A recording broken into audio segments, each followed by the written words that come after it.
Episode के start में Subaru यहाँ पे बहुत ही तेज हवा में फंस जाता है। वो हवा इतनी तेज होती है कि सुबारू यहाँ पे उड़ सा जाता है, लेकिन सही टाइम पे यहाँ पे रैम उसे पकड़ के वापस पे कार्ट पे लाके दे देती है। हालांकि सुबारू गिर जाता है। वो तो बहुत ही मुश्किल से कार्ट भगा रहा होता है क्योंकि चारों तरफ फॉग फैली होती है। सुबारू पूछ रहा होता है कि बाकी सब कहाँ गए और ये क्या हो रहा है। वो तो कह रहा होता है इस जगह पे अगर इतनी कोई बड़ी चीज यहाँ पे तैर सकती है तो और कुछ नहीं बल्कि व्हाइट व्हेल है। हम यहाँ पे फिर से उसी मॉन्स्टर को देखते हैं जो कि इस टाइम बहुत ज्यादा गुस्से में लग रहा था। सुबारू यहाँ पे रैम से पूछता है क्या वो कुछ देख पा रही है और वो मॉन्स्टर किस तरह का है, लेकिन रैम बोलते हैं कि यहाँ पे चारों तरफ बहुत ही अंधेरा है और इस फॉग में उसे कुछ भी नहीं दिख रहा। और कुछ टाइम के लिए यहाँ पे चारों तरफ शांति हो जाती है। इनके साथ जो भी लोग यहाँ पे जा रहे थे वो सब गायब हो जाते हैं और अगली सीन में वो व्हेल इनके पीछे आ जाती है और एक बार में बहुत ही तेज सांस लेती है, जिसकी वजह से सुबारू उसके मुंह में जाने वाला होता है। लेकिन सही टाइम पे यहाँ पे रैम उस व्हेल पे अटैक कर देती है, जिससे वो व्हेल थोड़ी सी पीछे छूट जाती है और सुबारू बच जाता है। अब रैम यहाँ पे उत्तर से कह रही होती है कि लेफ्ट की तरफ लो, लेफ्ट की तरफ वो राइट से आ रही है और हम देखते हैं कि व्हाइट व्हेल उनकी तरफ राइट से अटैक कर रहा होता है। रैम यहाँ पे कैच को उठाती है और वो कहती है कि इसे टेस्ट करो। वो यहाँ पे पूरे पूरे कैरेज को उस व्हेल को मार देती है। वो तो पूछता है क्या वो व्हेल को कुछ हुआ, क्या वो हमारे पीछे छोड़ दी है। सुबारू कह रहा होता है इतने दूर आने के बाद ये वापस आखिर मेरे साथ ही क्यों हो रहा है ऐसा। वो नीचे झुक जाता है और सोच रहा होता है सोचो सुबारू इस टाइम हम क्या कर सकते हैं, अपना दिमाग लगाओ बेवकूफ। लेकिन उस टाइम रैम यहाँ पे सुबारू को पोटली पकड़ाती हुई कहती है कि इसको अपने पास रखो। वो तो से कहती है कि यहाँ पे सुबारू पास सारे पैसे हैं, वो तुम्हें पहुंच के सब कुछ दे देगा। वो सुबारू से बता रही होती है भले मैं थोड़ी सी बेवकूफ हूँ और मेरे दिमाग नहीं चलता, लेकिन इस टाइम मैं यही कर सकती हूँ। सुबारू कह रहा होता है तुम ऐसा नहीं कर सकती, अगर तुम गई तो फिर मेरा क्या होगा। और इस टाइम एक झटका लगता है इन दोनों को, जिससे ये दोनों ही एक दूसरे को हक कर लेते हैं। और रैम कहती है शायद से मैं पूरी जिंदगी इसी के लिए जी रही थी। जिसके बाद वो सुबारू के यहाँ पे बहुत ही आराम से मारती है, जिससे सुबारू यहाँ पे पैरालाइज हो जाता है। और रैम कहती है कि मुझे पूरी उम्मीद है कि तुम वहाँ पे सेफली पहुंच जाओगी और हाँ सब कुछ के लिए थैंक्स। अब कुछ टाइम के बाद सुबारू जब यहाँ पे नींद खुलती है तो वो अपने हाथ में देखता है कि उसके पास वही पोटली है। वो तो पूछता है कि हम लोग कहाँ पे हैं। वो तो कह रहा होता है कि आप जहाँ पे बैठे वहीं पे बैठे रहना, प्लीज हिलो मत। सुबारू पूछता है रैम वो कहाँ पे है, मत कहना कि वो तो कह रहा होता है वो हम दोनों को बचाने के लिए वहाँ पे कूद गई ताकि वो व्हाइट व्हेल से यहाँ पे फाइट कर सके और हम लोग बच सके। ये सुनकर सुबारू एक जगह से जंप से आता है। वो कह रहा होता है कि ये नहीं हो सकता। वो तो कहता है कि रिवर्स लो, हमें यहाँ पे रैम को बचाना ही होगा, आखिर तुम इतने बड़े डरपोक को कर सकते हो। वो यहाँ पे ओतो के पास आके उसको जिद करने लग जाता है कि वो पीछे ले उसको, लेकिन ओतो यहाँ पे सुबारू को मुक्का मार देता है और कहता है तुम पागल तो नहीं हो गए हो, अगर हम लोग उस व्हाइट व्हेल से बचे हैं तो ये हमारी खुशकिस्मती है। इनफैक्ट उससे तो पहला मास्टर स्वॉर्डमैन भी मारा गया था। ये सुन के तो सुबारू यहाँ पे और शौक हो जाता है कि वो व्हाइट व्हेल इतनी पावरफुल है कि उसने यहाँ पे मास्टर स्वॉर्डमैन को भी हरा रखा है या फिर मार रखा है। वो तो कह रहा होता है ये तो हमारा गुड लक है कि हम लोग जिंदा बच गए, तुम्हें खुश होना चाहिए। सुबारू कहता है कि तुमने जो भी कुछ कहा वो तुम्हें नहीं कहना चाहिए था, ये सबके लिए रैम ने मेहनत करी है। वो उसे चिल्लाते हुए कहता है तुमने जो कुछ भी कहा वो सब वापस लो, नहीं तो मैं तुम्हें माफ नहीं करूंगा। आखिर तुम रैम के बारे में ऐसा क्या भी कर सकते हो जिसने अपनी जान दांव पे लगा दी। लेकिन यहाँ पे वो तो कहता है माफ करना, लेकिन रैम कौन है, हमारे साथ तो सिर्फ हमारे कुछ साथ ही आए थे। ये सुन के सुबारू एक बहुत ही जोरदार मुक्का मारता है ओतो को। वो तो यहाँ पे कहता है मैंने क्या गलत कहा, सच में रैम कौन है, हमारे साथ तो ऐसा कोई भी नहीं आया। सुबारू कह रहा था तुम उसे कैसे भूल सकते हो, अभी तक तुम कह रहे थे कि उसने हमारी जान बचाने के लिए अपनी जान दे दी। उसका गले पे यहाँ पे अपना हाथ रखता है और बोलता है जब तुमने अपना दिमाग खो दिया है। जिसपे वो तो कहता है मुझे लगता है कि आपने अपना दिमाग खो दिया है। उसी टाइम यहाँ पे वो तो देखता है कि उनके पीछे पे व्हाइट व्हेल खड़ी होती है। वो उसे देखता है और तुरंत से अपनी कार्ड भगाते हुए कहता है आखिर ये हमारे पीछे क्यों पड़ गई है। वो यहाँ पे अपना जो भी लालटेन होता है उसे भी फेंक देता है ताकि व्हाइट व्हेल उसका पीछा ना कर पाए, लेकिन उसके बाद भी व्हाइट व्हेल उसका यहाँ पे पीछा कर रही होती है। और सुबारू कह रहा होता है कि आखिर क्यों। वो तो कहता है कहीं किसी मार्ग से आकर्षित तो नहीं हो रही। तभी सुबारू को समझ में आता है। वो कहता है कहीं ये विच की बनाई हुई व्हेल तो नहीं। तभी वो नोटिस करता है कि उस व्हेल के ऊपर एक हॉर्न होता है और वो समझ जाता है कि इसको भी यहाँ पे उसी विच ने बनाया है। सुबारू कहता है तो फिर क्या ये मुझे मारने के लिए मेरी साइड आ रही है, ऐसा नहीं हो सकता ना। लेकिन इतना सुनते ही वो तो यहाँ पे सुबारू को धक्का देके कहता है प्लीज सुबारू अपनी जान दो मुझे बचाने के लिए, क्योंकि ये व्हेल तुम्हारे पीछे पड़ी है ना कि मेरे। सुबारू बहुत ही बुरी तरीके से नीचे गिर के घायल हो जाता है,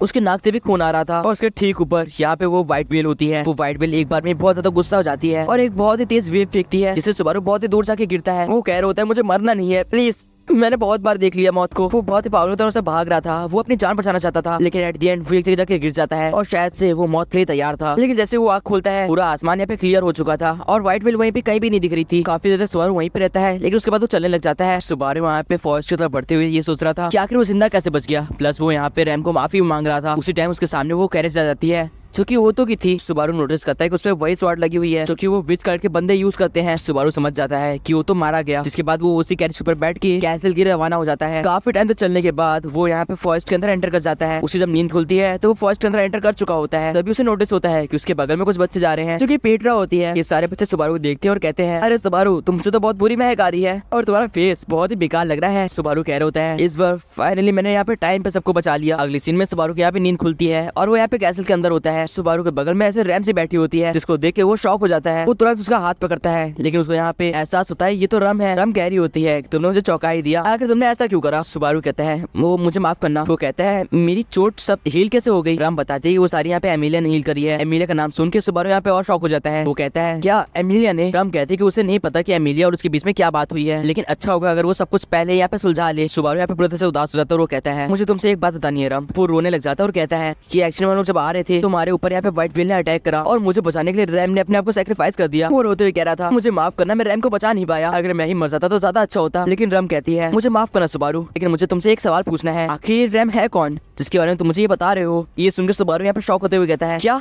तुम ये क्या कर रही हो, तुम मजाक कर रही हो ना। रैम कहती है कि नहीं मैं मजाक नहीं कर रही हूँ, मुझे सच में नहीं पता कि रैम नाम की कौन है। सुबारू कहता है रैम तुम्हारी छोटी बहन, तुम उसे कैसे भूल सकती हो। जिस पे रैम कहती है तुम्हारी नॉलेज के लिए मैं बता दूं कि मेरी कोई छोटी बहन नहीं है, तुम किस रैम की बात कर रहे हो। ये सुनकर सुबारू वहीं पे जम जाता है और वो कह रहा होता है आखिर सब क्या हो रहा है। रैम कहती है कि तुम कोई सपना देख रहे हो क्या। सपने का नाम सुनकर सुबारू कहता है सही कहा, एक ड्रीम। रैम को लेके यहाँ पे रैम के कमरे में आ जाता है और कहता है ये देखो यहाँ पे रैम के काफी ज्यादा सामान रखे होंगे, लेकिन वो नोटिस करता है कि वहाँ पर रैम के कोई भी सामान नहीं रखे थे और वो कमरा बहुत ही बेसिक सा था। सुबारू कह रहा होता है ये सब कैसे हो सकता है, क्या सब लोग रैम को भूल गए। रैम कह रही होती है शायद से तुम्हें आराम की जरूरत है, तुम हेलुसिनेट कर रहे हो। सुबारू कह रहे होता है मैंने जिससे भी पूछा सब लोग मेरे को यही कह रहे हैं कि मेरे को वहम हो रहा है, आखिर ये लोग रैम के बारे में कैसे भूल सकते हैं। वो यहाँ पे एक डोर के पास आता है और कहता है रैम मुझे हिम्मत दो असलियत को फेस करने के लिए। अब जैसे वो डोर खोलता है उसके सामने एमिलिया बैठी होती है जो कि कुछ यहाँ पे काम कर रही होती है। एमिलिया सुबारू को देखते ही कहती है तुम यहाँ पे कैसे और तुम यहाँ क्या कर रहे हो। वो सुबारू से कहती है क्या तुम मुझे बताना चाहोगे कि तुम यहाँ पे फेल्ट और उसको छोड़ के यहाँ पे क्यों आ गए। सुबारू कह रहा होता है हमारे पास टाइम नहीं है, हमें ऐसा चलना होगा, ये जगह यहाँ खतरे से खाली नहीं है। लेकिन अभी भी यहाँ पे एमिलिया कह रही होती है कि तुम यहाँ पे क्यों आए हो। सुबारू कह रहा होता है रास्ते में आते हो हमारे पर अटैक हुआ और रैम ने अपने आप को सैक्रिफाइस कर दिया मुझे बचाने के लिए। लेकिन जब एमिलिया कहती है कि उसे नहीं पता कि रैम कौन है, सुबारू और गुस्सा हो जाता है और कहता है तुम्हें ये कैसे नहीं पता। फिलहाल वो यहाँ पे एमिलिया को पकड़ता है और कहता है माली तुम मना करो लेकिन मैं तुम्हें यहाँ से ले जाऊंगा क्योंकि ये जगह खतरे से खाली नहीं है। वो उसे चिल्ला चिल्ला कह रहा होता है आखिर कोई तो मेरी बात समझने की ट्राई करो। लेकिन एमिलिया कहती है मुझे माफ करना लेकिन मैं नहीं समझ सकती। वो कहती है कि मैं समझना चाहती हूँ लेकिन अभी नहीं, मेरे पास टाइम नहीं है। लेकिन सुबारू यहाँ पे जवाब देते हुए कहता है कि तुमसे वो नहीं होगा, तुम भले जितनी मेहनत कर लो तुम कभी भी वो नहीं बन पाओगी, कोई भी तुम्हें वो काम नहीं करने देगा। इस तरह सारी बातें सुन के एमिलिया यहाँ पे बहुत ही उदास हो जाती है। लेकिन वो कहती है आखिर क्यों सुबारू, तुम ये सब बातें कहते हुए ऐसा लग रहा है कि तुम बहुत ज्यादा हर्ट हो चुके हो और तुम्हें बहुत ही दर्द हो रहा है। सुबारू वहाँ पे रो रहा होता है और कह रहा होता है कि पहले रैम और उसके बाद तुम, मेरा यहाँ आना कोई भी मतलब का नहीं हुआ, मैं फिर से हार गया। लेकिन एमिलिया फिर से कहती है कि ये रैम कौन है और सुबारू इस बार पूरी तरह से यहाँ पे टूट चुका था। वो कहता है तो फिर ठीक है, इस बार अगर तुम मेरे हार्ट को यहाँ पे खत्म भी कर दो तो फिर मुझे कोई दिक्कत नहीं। और वो यहाँ पे एमिलिया से बताता है कि वो यहाँ पे रिटर्न कर सकता है डेथ से। लेकिन जैसे वो ये बात कहता है विच वापस आती है, वो उसके दिल के पास अपना हाथ घुमाती है और उसे सहलाती है, लेकिन इस बार उसे हार्ट नहीं करती। सुबारू वापस यहाँ पे प्रेजेंट में आ जाता है और कहता है ये सब क्या हुआ, ये हमेशा तो नहीं होता था। वो नोटिस करता है कि एमिलिया के मुझे यहाँ पे खून आ रहा है और पूरी तरह से घायल हो चुकी है। वो यहाँ पे एमिलिया को काफी बार आवाज भी लगाता है लेकिन तब उसे मालूम पड़ता है कि एमिलिया मर चुकी है। ये देख के सुबारू पागल हो जाता है और वो कहता है कि ये कैसे हो गया। वो पूरे दिन वहाँ पे ट्रॉमेटाइज्ड होकर बैठा होता है, उसको समझ नहीं आता कि ये सब क्या हुआ। उसी टाइम वहाँ पे बेट्रिस आती है और कह रही होती है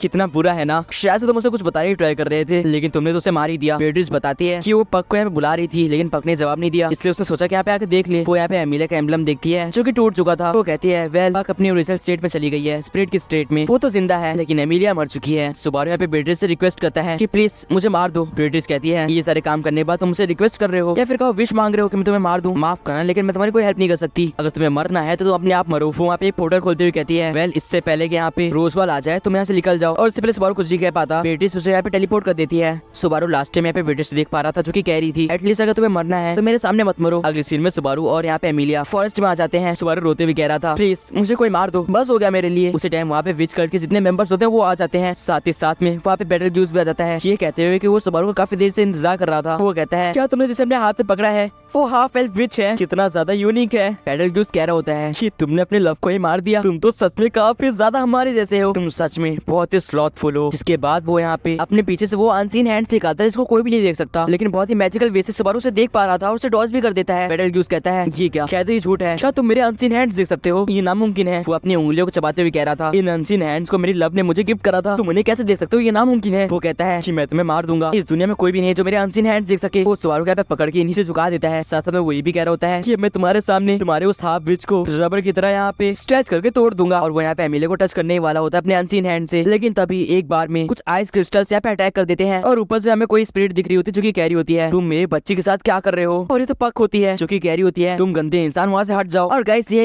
एपिसोड एंड हो जाता है। आप लोगों को ये एपिसोड कैसा लगा कमेंट्स बताना एंड सब्सक्राइब कर दो इसका अगला एपिसोड देखने के लिए। बाकी मिलता हूं आपसे नेक्स्ट वीडियो में। Till then good bye.